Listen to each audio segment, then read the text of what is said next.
ایک ایسے مثالی شہر کا خیال کیجیے جہاں سب کچھ بہترین ہو، انصاف، علم، خوشی۔ تو سوال یہ ہے کہ کیا یہ صرف ایک سیاسی خواب ہے، ایک یوٹوپیا؟ ایک ایسا یوٹوپیا جس کا شاید حقیقت سے کوئی تعلق ہی نہ ہو۔ بالکل۔ آج ہم اسلامی سنہری دور کے ایک عظیم فلسفی الفارابی اور ان کے مشہور زمانہ فاضل شہر یعنی المدینۃ الفاضلہ کے نظریے کا ایک گہرا جائزہ لے رہے ہیں۔ الفارابی کو ارسطو کے بعد دوسرا استاد بھی کہا جاتا ہے، جی ہاں۔ اور ان کے فاضل شہر کو اکثر لوگ افلاطون کی مشہور کتاب ریاست کا آپ کہہ لیں کہ ایک اسلامی جواب سمجھتے ہیں۔ لیکن کہانی اتنی سیدھی نہیں ہے نا؟ بالکل نہیں۔ جب ہم ذرائع کو کھنگالتے ہیں تو پتہ چلتا ہے کہ اس میں بہت سی تہیں ہیں۔ اور آج ہماری کوشش یہی ہوگی کہ ان تہوں کو کھولا جائے۔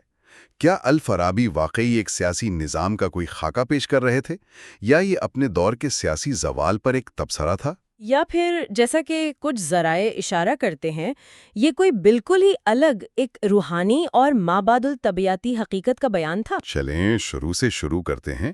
یہ فاضل شہر آخر ہے کیا چیز؟ دیکھیں، الفارابی کے مطابق یہ ایک ایسا معاشرہ ہے جو عقل، انصاف اور نیکی کی بنیادوں پر کھڑا ہے۔ ٹھیک ہے۔ اس کا مقصد صرف مادی خوشحالی یا امن و امان نہیں، بلکہ ایک بہت گہری چیز ہے جسے وہ سعادت کہتے ہیں۔ سعادت؟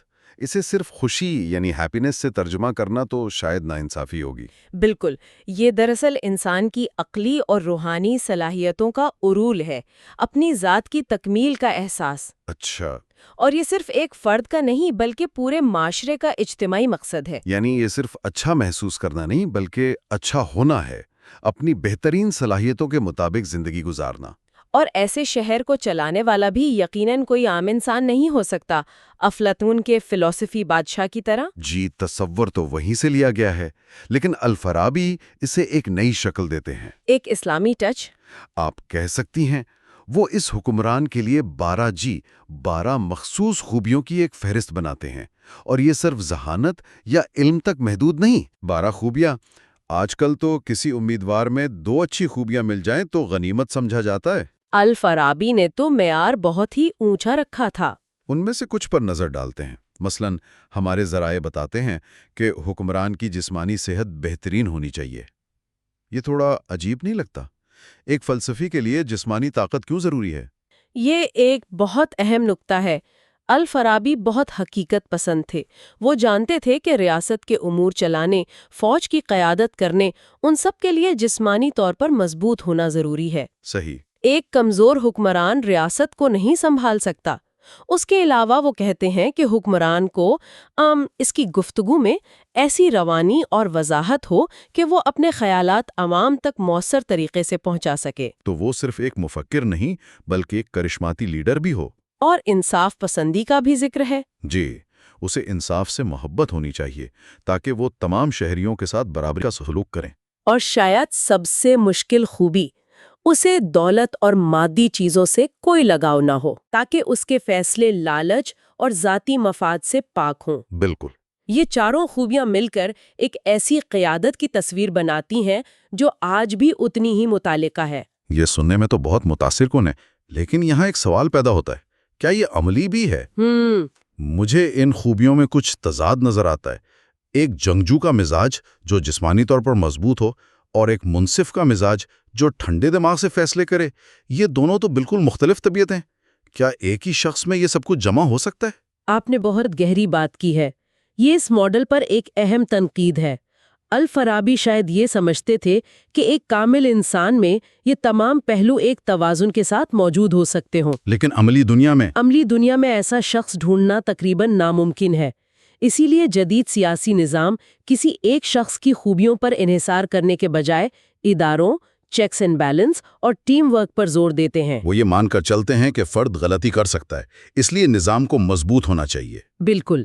ٹھیک ہے، تو پہلا مسئلہ تو یہ ہے کہ ایسا کامل حکمران ملنا ہی مشکل ہے، لیکن اگر فرض کریں مل بھی جائے تو کیا سارا نظام ایک شخص پر کھڑا کرنا خود ایک بہت بڑا خطرہ نہیں؟ جی، یہ دوسری بڑی تنقید ہے جسے انفرادی قیادت پر حد سے زیادہ انحصار کہا جا سکتا ہے۔ مطلب سارا دار و مدار ایک ہی شخص پر؟ جی، اگر وہ حکمران نہ رہے یا اس میں کوئی خامی پیدا ہو جائے تو پورا نظام بیٹھ سکتا ہے۔ جبکہ جدید جمہوریت اس کے برعکس کام کرتی ہے۔ بالکل، جہاں طاقت اداروں اور عوام کی اجتماعی رائے میں تقسیم ہوتی ہے، کسی ایک شخص کے ہاتھ میں نہیں۔ اور تیسری تنقید غالباً وقت کے ساتھ اس کی مطابقت پر ہوگی۔ الفارابی کے اصول اپنی جگہ، لیکن کیا 10ویں صدی کا ماڈل آج کے مسائل جیسے گلوبلائزیشن، مصنوعی ذہانت یا موسمیاتی تبدیلی کا سامنا کر سکتا ہے؟ صحیح، یہ اصول اخلاقیات کی بنیاد تو فراہم کرتے ہیں، لیکن جدید دنیا کے پیچیدہ چیلنجز کے لیے ایک مکمل روڈ میپ نہیں دیتے۔ تو اگر ہم اسے صرف ایک سیاسی منصوبے کے طور پر دیکھیں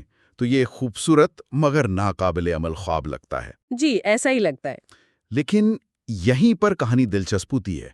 ایک ذریعے کے مطابق اسے صرف افلاطون کی نقل سمجھنا یہ ایک بہت بڑی غلطی ہے۔ یہاں سے گفتگو کا رخ سب سے دلچسپ موڑ لیتا ہے۔ الفارابی کو سمجھنے کے لیے ان کے دور کو دیکھنا لازمی ہے۔ وہ 10ویں صدی میں جی رہے تھے جب عظیم عباسی خلافت اپنے زوال کے دور میں تھی۔ اچھا۔ یہ شدید سیاسی انتشار کا زمانہ تھا۔ بغداد میں خلیفہ صرف نام کا حکمران رہ گیا تھا۔ اصل طاقت ترک اور ایرانی فوجی جنرلوں کے ہاتھ میں تھی۔ یعنی وہ مثالی اسلامی ریاست کا تصور جو پیغمبر اسلام اور خلفائے راشدین نے قائم کیا تھا، وہ ان کی آنکھوں کے سامنے بکھر رہا تھا۔ بالکل، بدعنوانی عروج پر تھی، سازشیں اور خانہ جنگی معمول بن چکی تھیں۔ تو یہ فاضل شہر اس افراتفری اور مایوسی کا رد عمل تھا۔ یہ کوئی اکیڈیمک مشق نہیں تھی، بلکہ ایک جلتے ہوئے گھر کو دیکھ کر بنایا گیا نقشہ تھا۔ آپ نے بالکل صحیح کہا۔ یہ صرف ایک رد عمل نہیں بلکہ اسلامی سیاسی فکر کو دوبارہ زندہ کرنے کی ایک کوشش تھی۔ یہ بات کیسے واضح ہوتی ہے؟ یہ بات اس وقت مزید واضح ہوتی ہے جب ہم الفارابی کے حکمران کا موازنہ افلاطون کے حکمران سے کرتے ہیں۔ افلاطون کا فلسفی بادشاہ صرف غور و فکر کرتا ہے، لیکن الفارابی کے حکمران کے ذمے، جیسا کہ ذرائع بتاتے ہیں، 3 ایسے منفرد فرائض ہیں جو اسے بالکل مختلف بنا دیتے ہیں۔ وہ کون سے فرائض ہیں؟ پہلا، وہ ایک جنگجو ہے جو ریاست کے دفاع اور ضرورت پڑنے پر جہاد کے لیے تیار ہو۔ ٹھیک ہے۔ دوسرا، وہ ایک مبلغ ہے جو اپنی فصاحت اور دانائی سے لوگوں کے دلوں اور ذہنوں کو متاثر کرے۔ اور تیسرا، وہ ایک منصف یعنی قاضی ہے جو قوانین کی تشریح کرے اور انصاف فراہم کرے۔ اب آپ بتائیے، یہ تصویر کس کی لگتی ہے؟ ایک یونانی فلسفی کی یا ایک مثالی اسلامی خلیفہ یا امام کی؟ یہ تو بلا شبہ ایک مثالی خلیفہ کا تصور ہے۔ افلاطون کے حکمران کا جنگ یا تبلیغ سے براہ راست ایسا کوئی تعلق نہیں تھا۔ بالکل، یہ بہت بڑا فرق ہے۔ اس کا مطلب ہے کہ الفارابی یونانی فلسفے کے ڈھانچے کو استعمال کر کے ایک اسلامی تصور پیش کر رہے تھے۔ اور سب سے بڑا فرق علم کے ذریعے کا ہے۔ افلاطون کا حکمران صرف اور صرف انسانی عقل پر انحصار کرتا ہے۔ صحیح۔ جبکہ الفارابی کا حکمران، جسے وہ امام بھی کہتے ہیں، وہ عقل کے ساتھ ساتھ ایک اعلیٰ ذریعے سے بھی علم حاصل کرتا ہے، یعنی الہی وحی۔ وہ ایک فلسفی بھی ہے اور ایک طرح سے پیغمبر بھی۔ ایک منٹ، اگر حکمران وہی بھی حاصل کر رہا ہے اور مقصد، جیسا کہ آپ نے پہلے کہا، آخرت کی سعادت ہے، جی، تو یہ تو ایک سیاسی ریاست سے زیادہ ایک مذہبی جماعت یا ایک روحانی تحریک لگتی ہے۔ بالکل، اس ایک نقطے سے شہر کا پورا مقصد ہی بدل جاتا ہے۔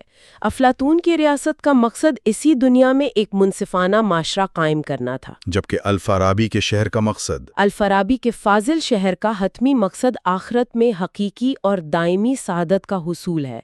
یہ شہر دراصل ایک روحانی لانچ پیڈ ہے اگلی دنیا کے لیے۔ تو یہ ان کے دور کے دنیا پرست حکمرانوں پر ایک گہری تنقید تھی جو صرف اپنی سلطنت اور دولت کی فکر میں تھے۔ اینن۔ اور ایک اور فرق جو ذرائع میں مذکور ہے وہ شہر کے حجم کا ہے۔ افلاطون ایک چھوٹی سی شہری ریاست، ایک سٹی اسٹیٹ کی بات کرتا ہے۔ جی، جیسے ایتھنز تھا۔ جبکہ الفارابی کا فاضل شہر اسلامی تصور امت کی طرح ایک آفاقی یعنی یونیورسل ریاست ہے۔ اس کی کوئی جغرافیائی حدود نہیں، اس کا دائرہ کار پوری انسانیت ہے۔ ایک عالمی برادری کا تصور۔ جی، یہ تمام پہلو مل کر ثابت کرتے ہیں کہ الفارابی کو افلاطون کا نقال سمجھنا ایک بہت بڑی تاریخی غلطی ہے۔ وہ اپنے دور کے مسائل کا ایک اسلامی اور فلسفیانہ حل پیش کر رہے تھے۔ ٹھیک ہے، یہ تاریخی تناظر اس تصویر کو بہت گہرا اور بامانی بنا دیتا ہے۔ یہ صرف ایک خیالی جنت نہیں بلکہ اپنے وقت کی سیاست اور معاشرت پر ایک طاقتور تبصرہ ہے۔ لیکن جیسا کہ میں نے پہلے ذکر کیا، ایک ذریعہ اس کہانی میں ایک اور سب سے غیر معمولی تہہ کا اضافہ کرتا ہے۔ جی، کیا ہو اگر یہ فاضل شہر زمین پر موجود ہی نہ ہو؟ یہ سوال ہمیں اس نظریے کی سب سے گہری اور شاید سب سے انقلابی تشریح کی طرف لے جاتا ہے۔ اچھا، ایک تجزیہ یہ بتاتا ہے کہ الفارابی کا فاضل شہر سرے سے کوئی سیاسی منصوبہ ہے ہی نہیں، نہ ہی یہ کوئی ایسی چیز ہے جسے انسان زمین پر تعمیر کر سکتے ہیں، تو پھر یہ کیا ہے؟ بلکہ یہ ایک مابعد و طبیعتی تصور ہے جس کا موازنہ نو فلاطونی فلاسفر فلوتین کے عالمی نفس یعنی ورلڈ سول سے کیا جا سکتا ہے۔ آئیے اسے آسان الفاظ میں سمجھتے ہیں۔ ماں بعد طبیعتی شہر یا عالمی نفس کا کیا مطلب ہے؟ یہ تو بہت پیچیدہ لگ رہا ہے۔ اس نظریے کے مطابق یہ شہر اینٹ اور پتھر کا نہیں بلکہ خالص سوچ اور آئیڈیاز کا بنا ہے۔ مطلب ایک تصوراتی شہر؟ ایک طرح کا ذہنی بلو پرنٹ کہہ لیں، وہ کامل آئیڈیل جس سے ہماری روحیں نکلی ہیں اور جہاں وہ واپس جانا چاہتی ہیں۔ یہ شہر مادی دنیا میں نہیں بلکہ غیر مادی عقلی دنیا میں موجود ہے۔ یہ تو بہت حیران کن بات ہے۔ اگر ایسا ہے تو اس سے تو ایک بہت بڑا مسئلہ حل ہو جاتا ہے۔ کون سا مسئلہ؟ یہی کہ اگر حقیقی خوشی یعنی سعادت صرف اس شہر کے شہریوں کو مل سکتی ہے اور یہ شہر زمین پر موجود ہی نہیں، تو پھر کوئی بھی انسان خوش کیسے ہو سکتا ہے؟ آپ نے بالکل صحیح پکڑا۔ یہ تشریح اسی مسئلے کو حل کرتی ہے۔ اس کا مطلب ہے کہ لوگ ہماری اس نامکمل مادی دنیا میں رہتے ہوئے بھی اس عقلی شہر کے شہری بن سکتے ہیں۔ اچھا، یہ کچھ سینٹ آگسٹین کے خدا کے شہر یعنی سٹی آف گاڈ جیسا تصور ہے، جہاں کچھ شہری زمین پر ہے اور کچھ آسمان پر، لیکن وہ سب ایک ہی روحانی برادری کا حصہ ہے۔ تو اس کا مطلب ہے کہ شہریت کا تعلق جغرافیہ سے نہیں بلکہ سوچ اور کردار سے ہے۔ کوئی شخص بغداد میں بیٹھا ہو یا قاہرہ میں، اگر وہ اپنی عقل کو استعمال کرتا ہے، نیکی کی زندگی گزارتا ہے، تو وہ روحانی طور پر اس فاضل شہر کا شہری ہے۔ اینن اس تشریح کے مطابق الفارابی کی فکر کا محور سیاسی اصلاحات سے ہٹ کر انفرادی روحانی اور فکری کمال پر مرکوز ہو جاتا ہے۔ تو سوال یہ نہیں رہتا کہ ہم یہ شہر کیسے بنائیں؟ نہیں، بلکہ یہ بن جاتا ہے کہ ہم اس کے شہری کیسے بنیں۔ یہ ایک سیاسی پروگرام کے بجائے زندگی گزارنے کا ایک طریقہ، ایک ذاتی انتخاب بن جاتا ہے۔ اور پھر جو دوسرے شہروں کا وہ ذکر کرتے ہیں، جاہل شہر، فاسق شہر، وہ بھی صرف سیاسی ریاستیں نہیں رہتی۔ بالکل، وہ وجود کے طریقے بن جاتے ہیں۔ جاہل شہر وہ حالت ہے جہاں لوگ سچائی کو جانتے ہی نہیں اور غلط مقاصد جیسے دولت یا شہرت کے پیچھے بھاگتے ہیں۔ اور فاسق شہر؟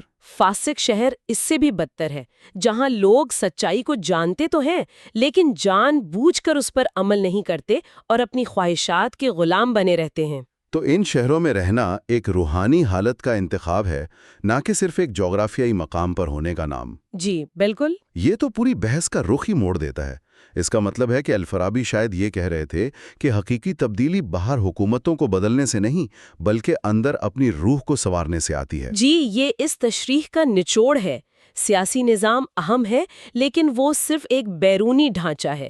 اصل کام فرد کا اپنا ہے، اپنی روح کو اس اعلیٰ عقلی حقیقت سے جوڑنا اور اس کا حصہ بننا۔ اس سب کا کیا مطلب ہے؟ ہم نے 10ویں صدی کے ایک فلسفی کے ایک بظاہر سادہ سے سیاسی نظریے سے بات شروع کی تھی، جسے اکثر افلاطون کی ایک کاپی سمجھا جاتا ہے، اور ہم نے دیکھا کہ یہ ایک انتہائی کثیر الجہاتی تصور ہے۔ ایک سطح پر یہ اخلاقی قیادت کے لیے ایک لازوال ڈھانچہ ہے۔ دوسری سطح پر یہ اپنے دور کی سیاسی بدعنوانی اور روحانی زوال پر ایک طاقتور اور گہری تنقید ہے۔ اور تیسری سب سے گہری سطح پر یہ حقیقت، روح اور انسانی مقصد کا ایک مابعد الطبیعتی ویژن ہے۔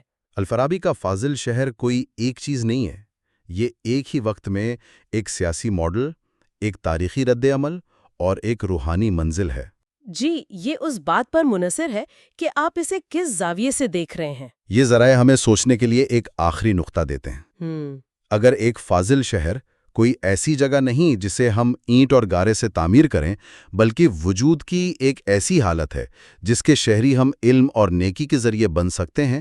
تو اس کا حقیقی تبدیلی اور خوشی کے مقام کے بارے میں کیا مطلب ہے؟ کیا سب سے اہم سیاسی منصوبہ بیرونی نہیں بلکہ داخلی ہے؟